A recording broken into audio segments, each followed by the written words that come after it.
નમસ્કાર, મંતવ્ય ન્યૂઝમાં આપનું સ્વાગત છે। હું છું કુંજ। મહત્વના સમાચારોથી બુલેટિનની શરૂઆત કરીશું। સૌપ્રથમ સમાચાર જૂનાગઢથી સામે આવી રહ્યા છે। જૂનાગઢ મહાનગરપાલિકાનું જનરલ બોર્ડ મળ્યું। નવનિયુક્ત મેયર, ડેપ્યુટી મેયર, સ્ટેન્ડિંગ ચેરમેનની વરણી થઈ। મેયર ધર્મેશ પોશિયા, ડેપ્યુટી મેયર તરીકે આકાશ કટારાએ કાર્યભાર સંભાળ્યો, જ્યારે સ્ટેન્ડિંગ ચેરમેન તરીકે પલ્લવીબેન ઠાકરની વરણી થઈ છે। લોકોએ નવયુક્ત પદાધિકારીઓનું સ્વાગત કર્યું। જૂનાગઢ મહાનગરપાલિકાનું જનરલ બોર્ડ મળ્યું। જૂનાગઢ મહાનગરપાલિકાની અંદર નવા મેયર સહિતના પદાધિકારીઓની આજે જાહેરાત કરવામાં આવી અને તમામ જે મેયર, ડેપ્યુટી મેયર દ્વારા છે તે પોતાનું પદ સંભાળવામાં આવ્યું છે। આપણી સાથે જૂનાગઢના નવનિયુક્ત મેયર ધર્મેશ પોશિયા છે। આપણે તેમની સાથે જ વાત કરશું। શું કહેશો, આપને મેયર તરીકેની આપના નામની જાહેરાત થઈ છે, આજે પદ સંભાળ્યું છે, કેવા કામો થશે હવે? આજે મેયર પદની જે જવાબદારી હોતી છે ભારતીય જનતા પાર્ટીએ, તે બદલ ભારતીય જનતા પાર્ટીનો ખૂબ ખૂબ આભાર માનું છું। ગુજરાતના પનોતા પુત્ર નરેન્દ્રભાઈ મોદીનો પણ ખૂબ ખૂબ આભાર માનું છું। અમિતભાઈ શાહનો અને CR પાટીલ સાહેબ, ભૂપેન્દ્રભાઈ પટેલ, JP નડ્ડા સાહેબ, આ બધાનો ખૂબ ખૂબ આભાર માનું છું। અને અમને જે જવાબદારી સોંપી છે, અમારો એક જ લક્ષ્ય છે કે જૂનાગઢના વિકાસના કામ ઝડપથી થાય અને સૌને સાથે રાખી અને જૂનાગઢને નવી ઊંચાઈ પર લઈ જશું।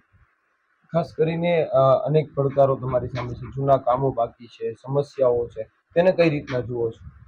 અને અમે બધા સાથે ખંભો મિલાવીને ઝડપથી કામ પૂર્ણ થાય તેના પ્રયત્નો કરશું। અનેક વાર ફાટક મુક્તને લઈને વાત થઈ હતી, હજુ સુધી ફાટકો એમ છે, એને લઈને કઈ રીતના જોશો? તેના માટે ઓવરબ્રિજનું કામ ચાલુ થઈ ગયેલું છે, એટલે એમાંથી ટૂંક સમયમાં ફાટક મુક્ત થઈ જશે। તો આ હતા જૂનાગઢના નવનિયુક્ત મેયર કે તેમણે કહ્યું કે આગામી વિકાસના કામોને લઈને તે કટિબદ્ધ રહેશે। અમાર બખાઈ, મંતવ્ય ન્યૂઝ, જૂનાગઢ।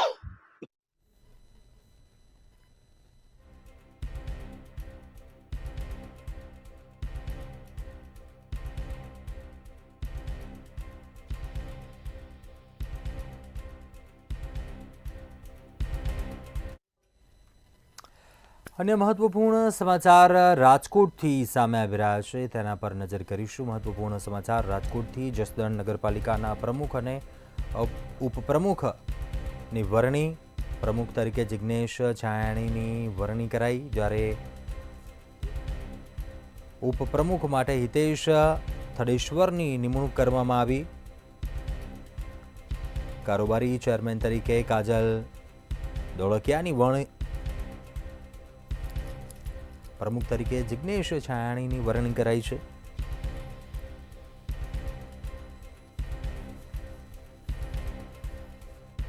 ભાસ્કરભાઈ થરેશ્વર, હા, મારે ઉપપ્રમુખ તરીકે મારી નિમણૂક થઈ છે અને કેબિનેટ મંત્રી કુંવરજીભાઈ બાવળિયા અને બોગરા સાહેબ ના આભારી છીએ। અને સાથે વોર્ડના 22 ઉમેદવારનો ખૂબ ખૂબ આભાર। જીતેન્દ્રભાઈ પ્રાગજીભાઈ છાયાણી।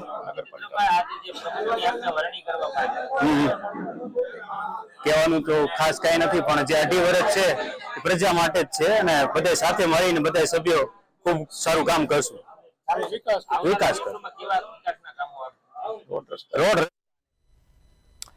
આગળ અન્ય મહત્વપૂર્ણ સમાચાર પર નજર કરીશું। રાજકોટથી આ સમાચાર સામે આવી રહ્યા છે। આપને જણાવી દઈએ, રાજકોટના ઉપલેટા નગરપાલિકામાં ભાજપનું શાસન આવ્યું છે। એકમાત્ર મહિલાઓને પ્રથમ પ્રાધાન્ય આપવામાં આવ્યું। પ્રમુખ, ઉપપ્રમુખ, કારોબારી ચેરમેન તરીકે મહિલાઓની પસંદગી કરાઈ છે। ઉપલેટા નગરપાલિકા પ્રમુખ તરીકે વર્ષાબેન ભૂપતભાઈ ગજરાની નિમણૂક। ઉપલેટા નગરપાલિકાની પ્રમુખ ઉપપ્રમુખની ચૂંટણીમાં ભારતીય જનતા પાર્ટીએ મેન્ડેટ જે આપેલ વર્ષાબેન ગજેરા પ્રમુખ તરીકે અને જિજ્ઞાબેન વ્યાસ ઉપપ્રમુખ તરીકે, તે તમામ ભારતીય જનતા પાર્ટીના 27 નગરપાલિકાના સભ્યોએ બહુમતીથી, સર્વસંમતિથી ચૂંટીને મોકલેલ છે। ઉપલેટા ગજેરા વર્ષાબેન આજે મારી નગરપાલિકામાં પ્રમુખ તરીકે નિમણૂક કરેલી છે તે બદલ હું પાર્ટીના આગેવાનો, આપણા ધારાસભ્ય શ્રી મહેન્દ્રભાઈ પાડલિયા, શહેર પ્રમુખ પ્રતિકભાઈ વોરા, આગેવાનો આપણા હરિભાઈ ઠુમર તથા બધા ભાઈઓ બહેનોનો હું ખૂબ આભાર માનું છું. જિલ્લા ભાજપ પ્રમુખ તેનો અલ્પેશભાઈ ઢોલરિયાનો. હું જિજ્ઞાબેન જિગ્નેશભાઈ વ્યાસ આજ નગરપાલિકામાં મારી ઉપપ્રમુખ તરીકે વરણી કરવામાં આવી છે તે બદલ હું તમામ સંગઠનના અને તમામ સુધારી સભ્યોનો આભાર માનું છું અને તમામ કામ અમે સાથે રહીને બધા સભ્યો સાથે રહીને કરીશું એવી હું જવાબદારી આપું છું, ખાતરી આપું છું. અન્ય મહત્વપૂર્ણ સમાચાર પર નજર કરીશું. સામે આવી રહ્યા છે સમાચાર રાજકોટથી. આ સમાચાર સામે આવી રહ્યા છે. જેતપુર નવાગઢ નગરપાલિકાના પ્રમુખ અને ઉપપ્રમુખની વરણી 2.5 વર્ષ માટે પ્રમુખ ઉપપ્રમુખ પદ માટેની નિમણૂક થઈ. ડેપ્યુટી કલેક્ટરની અધ્યક્ષતામાં ચૂંટણી યોજાઈ. પ્રમુખ તરીકે મેનાબેન રાજુભાઈ ઉસદડિયાની વરણી, જ્યારે ઉપપ્રમુખ તરીકે સ્વાતિબેન સંજયભાઈ જોટંગિયાની વરણી.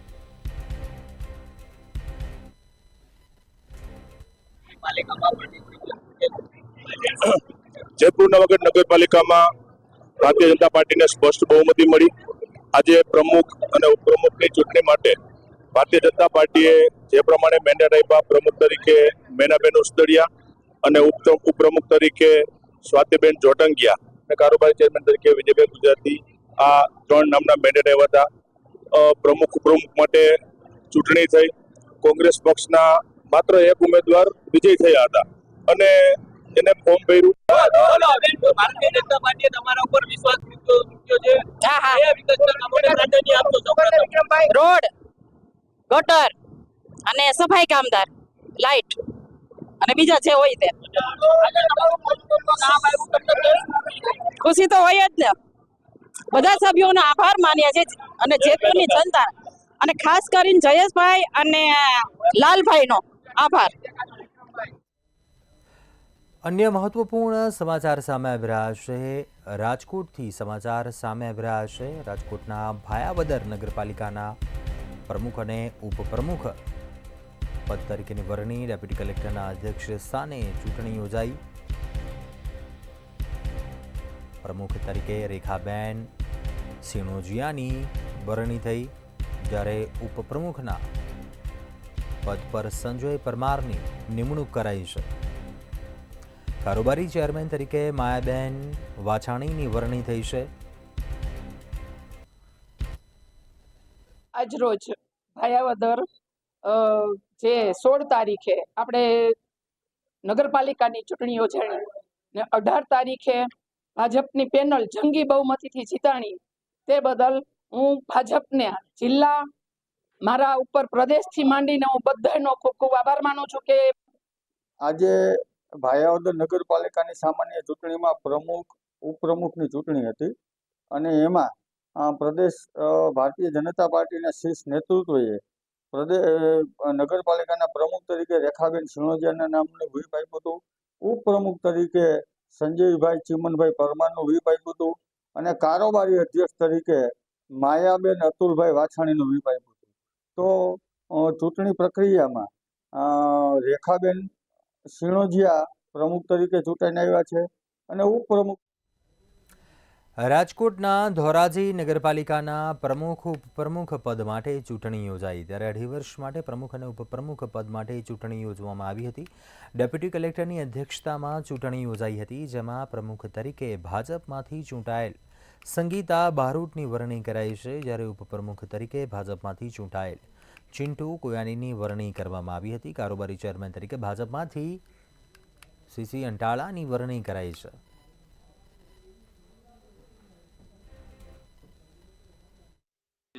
આજે 5 માર્ચના અને 2025ના રોજ ધોરાજી નગરપાલિકાની સામાન્ય ચૂંટણીની અંદર પ્રમુખ તરીકે સંગીતાબેન બારોટ, ઉપપ્રમુખ તરીકે ચિંતુભાઈ કોયાણી અને કારોબારી ચેરમેન તરીકે જ્યારે મારી વરણી કરવામાં આવી હોય ત્યારે હું ગુજરાત પ્રદેશ ભાજપના પ્રમુખ તથા જિલ્લા ભાજપ પ્રમુખ શ્રી ધોરાજી શહેર ભાજપ તથા અમારા તમામ વરિષ્ઠ આગેવાનો તમામ સદસ્યો આ તકે હું ખૂબ ખૂબ આભાર માનું છું. ધોરાજીના પ્રશ્નો અમારે બધા ભેગા થઈને સોલ્વ કરી તાત્કાલિક. પાણી પહેલા તો પાણી માટે અમે સોલ્વ કરીશું. દરેક બહેનોને જે પાણીની તકલીફ છે એ પહેલા અમારે બધાને એ જ થઈ છે કે પાણી માટે સોલ્વ કરવાની જવાબદારી અમારી આવે છે પહેલા. સ્વામિનારાયણ સંપ્રદાયના પુસ્તકમાં વિવાદિત લખાણ સામે આવ્યું છે. સ્વામિનારાયણ સંપ્રદાયના નીલકંઠ ચરિત્ર પુસ્તકમાં ભગવાનના ઘોર અપમાનને લઈને ભારે રોષ ફેલાયો છે. પુસ્તકના પેજ નંબર 10માં વિવાદિત લખાણ લખવામાં આવ્યું છે, જેમાં ભગવાન મહાદેવજી અને માતા પાર્વતીજીએ બ્રાહ્મણનું વેશ ધારણ કરીને મેળામાં નીલકંઠની સેવા કર્યા હોવાનો ઉલ્લેખ કરવામાં આવ્યો હતો.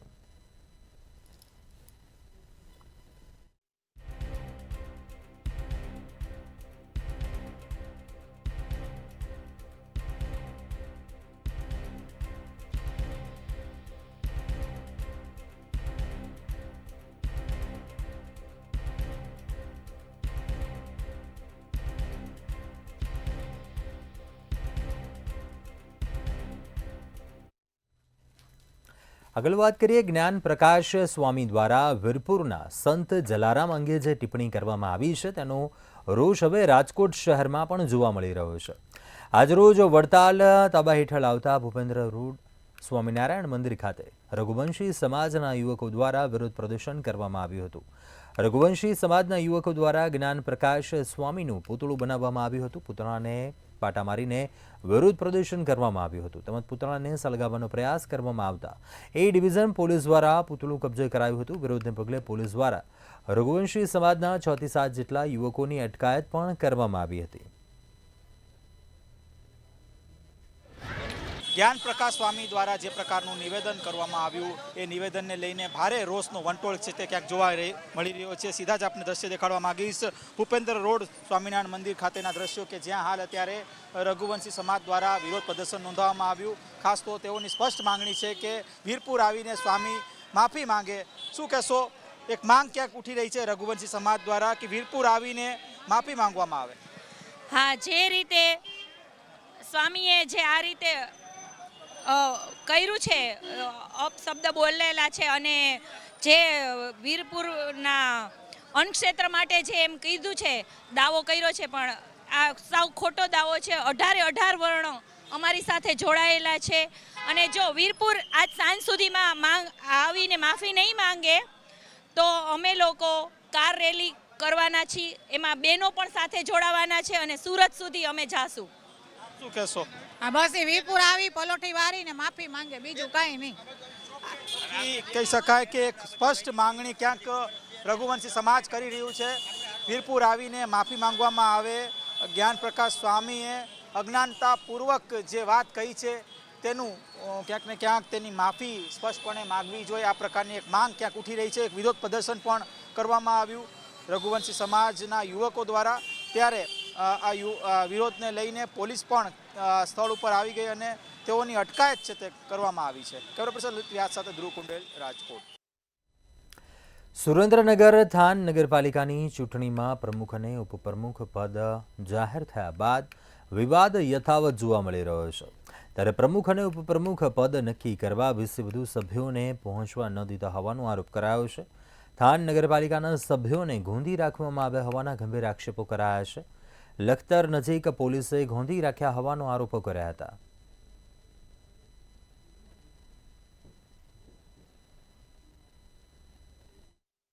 આજે ચૂંટાયેલા પ્રતિનિધિઓને નગરપાલિકાના પ્રમુખ માટે મતદાનથી વંચિત રાખવા, એ લોકોને ગોધી રાખવા, 16 થી વધારે સભ્યોને ગોધી રાખવામાં આવ્યા. સભ્યો દ્વારા કહેવામાં આવ્યું કે જે લોકોએ અમને રોક્યા છે એ પોતાની ઓળખ પોલીસ તરીકે આપે છે. ક્યાંક ને ક્યાંક એમની ગાડીની ચાવીઓ કાઢી લેવામાં આવી, વગેરે વગેરે જે આક્ષેપો લાગ્યા છે, આ ખરેખર લોકશાહી દેશને કલંકિત કરે આવી ઘટના આજે સુરેન્દ્રનગરના થાનગઢમાં ઘટી છે. અમે બીએસપી માં ચૂંટાણા છીએ તો અમને મત આપવાનો અમારે ફરજ છે, તો અમે પ્રમુખ બની જ કેમ શકે એ અમારે પૂછાવી ના, અમારે બોલાવવા જ પડે.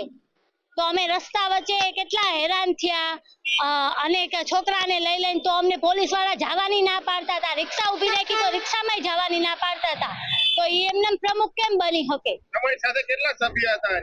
અમારી સાથે અમે 3 સભ્ય હતા ને પાછળ ગાડીમાં ઘણા સભ્યો હતા, બધાને કોઈને જવા જ નથી દીધા. હમણાં અમે કાલે બહારગામ ગયા હતા અંગત કામથી, ત્યાંથી અમે આજે આવતા હતા. આજે પ્રમુખની ચૂંટણી હતી, અમે લોકો અમારો મત દેવા માટે થઈ સારા વ્યક્તિને લાવવા માટે થઈને અમારું કામ પડતું મૂકી અને થાન જવા માટે રવાના થયા હતા સવારના. ત્યારે અહીંયા લખતર આગળ બીજા આગળ એક સ્ટોપે અમને પોલીસ વાળાએ રોકી રાખ્યા અને અમને ત્યાંથી નીકળવા દેવામાં આવ્યા નથી. અમે અમારા છોકરાઓને નાના નાના હારે લઈને આવ્યા હતા, અમને રોડ ઉપર તડકામાં એ લોકોએ અમને ત્યાંથી નીકળવા દીધા નથી. અન્ય મહત્વપૂર્ણ સમાચાર પર નજર કરીશું. અમરેલીથી આ સમાચાર સામે આવી રહ્યા છે. આપને જણાવી દઈએ, અમરેલીમાં એવી ઘટના બની વડિયામાં, જ્યાં પરિણીત યુવકે શિક્ષિકાની છેડતી કરતા ચકચારમાંથી યુવકે યુવતીને રોકીને સંબંધો રાખવા માટે દબાણ કર્યું હતું. જોકે યુવતી વિશે ખોટી વાતો ફેલાવીને જાનથી મારી નાખવાની ધમકી આપી હતી. સબીર આમદભાઈ બાલાપરિયા સામે આ મામલે ફરિયાદ નોંધાઈ છે.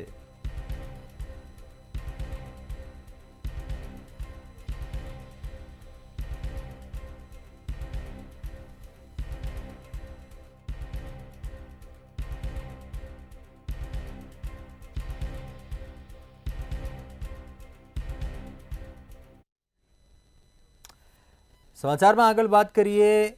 જૂનાગઢની ઘટના સામે આવી છે. જૂનાગઢમાં મારામારીનો બનાવ બન્યો હતો. કેશોદ શહેરના જૂના પીપળીના રસ્તા પર યુવક પર હુમલાનો બનાવ બન્યો. બોથડ પદાર્થના યુવકના માથાના ભાગે ગંભીર ઈજા પહોંચાડવામાં આવી. ઈજાગ્રસ્ત યુવકને વધુ સારવાર માટે હોસ્પિટલ ખસેડવામાં આવ્યો. રસ્તા પર આડું કેમ ઊભો તેમ કહીને બોલાચાલી કરી હતી અને ઇજાગ્રસ્ત યુવકે હુમલો કરનારાનો વિડીયો પણ વાયરલ કર્યો છે. સમગ્ર ઘટના મામલે પોલીસે પણ વધુ તપાસ હાથ ધરી છે.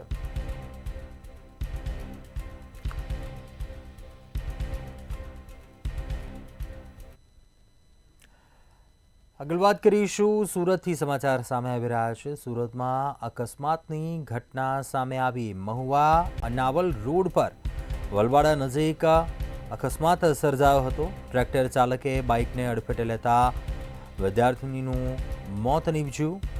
એસએસસીની પરીક્ષા આપીને પરત ફરી રહેલી વિદ્યાર્થીનીનું મોત નીપજ્યું. શિવાંશી પટેલનું ઘટના સ્થળે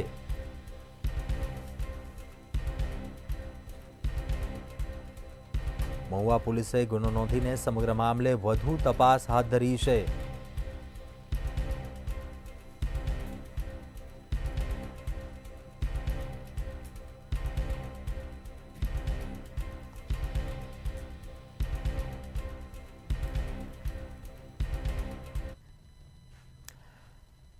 આગળ વાત કરીએ. સૌરાષ્ટ્રનું અગ્રીમ ગણાતું ગોંડલ માર્કેટિંગ યાર્ડમાં ધાણાની મબલક આવક થવા પામી હતી. યાર્ડમાં 1.75 થી 2 લાખ ગુણી ધાણાની આવક જોવા મળી. હરાજીમાં ધાણાના 20 કિલોના 900 થી 2150 રૂપિયા ભાવ બોલાયો હતો, જ્યારે ધાણીનો 20 કિલોનો ભાવ 1000 થી 3000 રૂપિયા સુધીનો બોલાયો હતો. યાર્ડના સત્તાધીશો દ્વારા ધાણાની આવકને અન્ય કોઈ જાહેરાત ન કરવામાં આવે ત્યાં સુધી સદંતર બંધ કરવામાં આવી. હું ગોંડલ માર્કેટ યાર્ડમાં ધાણી લઈને આવ્યો છું, જેનો ભાવ મને 2351 રૂપિયા મળેલ છે. જે આજે આવક વધતા ભાવ થોડોક ડીમ થયેલ છે, પણ છતાં પણ ભાવ અત્યારે મીડિયમ કહેવાય. ગોંડલ માર્કેટિંગ યાર્ડમાં ધાણાના ભાવ 900 રૂપિયાથી લઈ અને 2150 રૂપિયા જેવા ધાણાના ભાવ આવે છે, જ્યારે ધાણીના ભાવ 1000 થી લઈ અને 3000 રૂપિયા સુધી આવતા હોય છે. તો ખાસ તો ખેડૂત મિત્રોને એક અપીલ પણ કરવાની છે કે ધાણી લીલવણા અને સૂકવીને આવો, જેથી કરી તમે જે મહા મહેનતે ધાણા પકાવ્યા છે એના ભાવ સારા મળે અને વિશ્વની ટોપ કંપનીઓ જ્યારે અહીંયા ધાણાની ખરીદી કરવા આવે છે એને પણ ભાવ આપણને સારા આપીને જાય. ભાવનગરના મહુવા પાલિકામાં 68.57 લાખના કામોના બિલ ચૂકવાઈ ગયા હોવાનું સામે આવ્યું છે અને એક પણ કામ થયું નથી, પરંતુ રૂપિયા ચૂકવાઈ ગયા હોવાનું સામે આવ્યું છે. જુદા જુદા વિસ્તારમાં વિકાસના કામોના નામે રૂપિયા ચૂકવાયા છે, જેને લઈને વિપક્ષ દ્વારા વિરોધ કરાતા ચીફ ઓફિસર દ્વારા એફઆઈઆરના આદેશ કરવામાં આવ્યા છે, પરંતુ વાડ ચીભડા ગળે તેમ ફરિયાદ પણ દાખલ ન થયા હોવાનું સામે આવ્યું છે.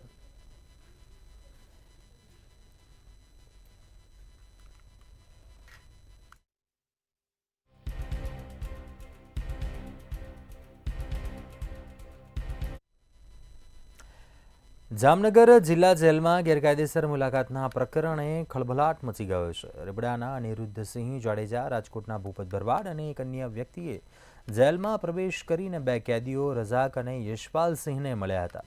પોલીસ વડા પ્રેમસુખ ડેલુને આ અંગે માહિતી મળતા તેમણે ડીવાયએસપી ઝાલા સાથે જેલમાં સરપ્રાઇઝ ચેકિંગ કર્યું હતું અને તપાસમાં જેલર MN જાડેજાની શંકાસ્પદ ભૂમિકા સામે આવી હતી.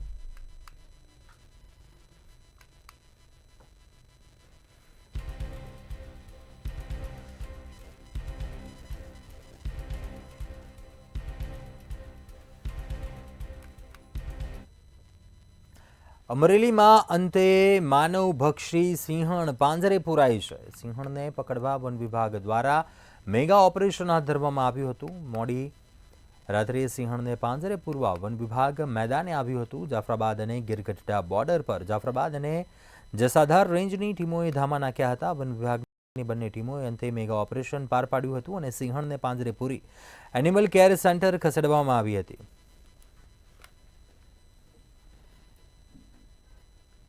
જસાધાર અને જાફરાબાદ વન્યજીવ રેન્જના બંને આરએફઓ, વેટરનરી ઓફિસર, ફોરેસ્ટર, વનરક્ષક, ટ્રેકર બધા સાથે મળી અને અંદાજિત 10 વાગ્યાની આજુબાજુ વન્ય પ્રાણીને સફળતાપૂર્વક ટ્રાન્કુલાઇઝ કરી અને રેસ્ક્યુ કરી લીધું છે. મોરબીમાં માળિયા મિયાણાના ખીરઈમાં પોલીસની ટીમ પર હુમલાની ઘટના બની હતી. ખીરઈમાં ઇકબાલ ઉર્ફે ઇકો બુટલેગરને ત્યાં પોલીસે દરોડા પાડ્યા હતા, જે દરમિયાન 20 વધુના ટોળાએ પીઆઈ આરસી ગોહિલ સહિતની ટીમ પર હુમલો કર્યો હતો. 7 મહિલાઓ સહિતનું ટોળું અચાનક ધસી આવ્યું હતું. હુમલાની ઘટનામાં 6 જેટલા પોલીસકર્મી ઇજાગ્રસ્ત હતા. તમામ પોલીસકર્મીઓને સારવાર માટે ખસેડાયા હતા. જ્યારે પોલીસ પર હુમલો થતાં જિલ્લાભરની પોલીસ દોડતી થઈ હતી. બુટલેગર ઇકબાલની પૂછપરછ બાદ સમગ્ર વિસ્તારમાં કોમ્બિંગ કરાયું હતું. કોમ્બિંગ દરમિયાન દારૂની ભઠ્ઠી, હથિયારો મળી આવ્યા હતા. તમામે હથિયાર ધારણ કરેલા ધોકા, છરી, પાઇપ વગેરે લઈ અને પોલીસ ઉપર તૂટી પડવાની રીતે હુમલો કર્યો અને પોલીસ ઉપર જીવલેણ હુમલો કરીને માથાના ભાગે એક પોલીસને ટાંકા લેવા પડ્યા છે. બીજા પોલીસને માથાના ભાગે, બરડાના ભાગે મોટા ધોકાથી મારેલા છે અને પીઆઈ ઉપર છરીથી એને પેટમાં છરી ઘુસાડી દેવાના ઈરાદાથી હુમલો કરેલ. આ તમામ આરોપીઓ વિરુદ્ધ 307 અને બીજી અનેક જે અલગ અલગ જે રાયોટિંગ સહિતની કલમો છે એના સહિત ગુનો દાખલ કરવામાં આવ્યો છે અને આ અંગે પ્રોહિબિશનની રેડ કરવા ગયેલા સ્ટાફને અડચણરૂપ જે કાર્યવાહી થઈ છે એના કારણે પોલીસે આ ગુનો દાખલ કર્યો છે. આગળ વાત કરીએ, સુરેન્દ્રનગરમાં ચોટીલા પ્રાંત અધિકારી અને ટીમ દ્વારા અલગ અલગ સ્થળોએથી ગેરકાયદેસર ખનીજ ચોરી ઝડપી પાડવામાં આવી. વાહન ચેકિંગ દરમિયાન ગેરકાયદેસર ખનીજ વાહન ઝડપાયું. રેતી ચોરી કરતા 5 ડમ્પરો સહિત 1.20 કરોડનો મુદ્દામાલ કબજે કરવામાં આવ્યો. ચોટીલા રાજકોટ હાઈવે પર પ્રાંત અધિકારીની ટીમે વોચ ગોઠવી હતી. આણંદપુર રોડ નાની મુલડી ગામ પાસે પણ ટીમ ગોઠવાઈ હતી. મદરીખાડા ગામ સહિતના હાઈવે પર ટીમે ચેકિંગ હાથ ધર્યું હતું. આ ચેકિંગ દરમિયાન ખનીજ ચોરોની મોડસ ઓપરંડી સામે આવી. ખનીજ ચોરો ગ્રુપમાં વોઇસ ચેટથી એકબીજાના સંપર્કમાં રહેતા હતા અને તંત્ર દ્વારા કરાતી રેડની માહિતી પણ એકબીજાને આપતા હતા.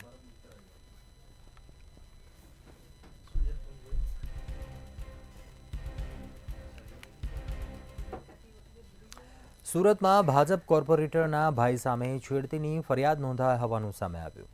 અમિત રાજપૂત ઉર્ફે રવિ રાજપૂત સામે ફરિયાદ દાખલ કરવામાં આવી છે. 4 આરોપીઓએ યુવતીના ભાઈને માર માર્યો હતો, ત્યારે ભાઈને છોડાવવા આવેલી યુવતી સાથે હડપલા કર્યા હતા. તેમજ આરોપીઓએ પરિવારને પણ જાનથી મારી નાખવાની ધમકી આપી હોવાનું સામે આવ્યું.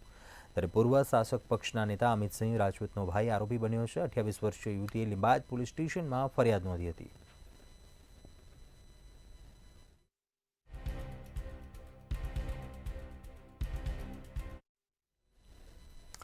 અત્યારે હાલ સમાચારોમાં બસ આટલું. આગળ આપ જુઓ સીધો સંવાદ સહયોગી હિરલની સાથે. નમસ્કાર.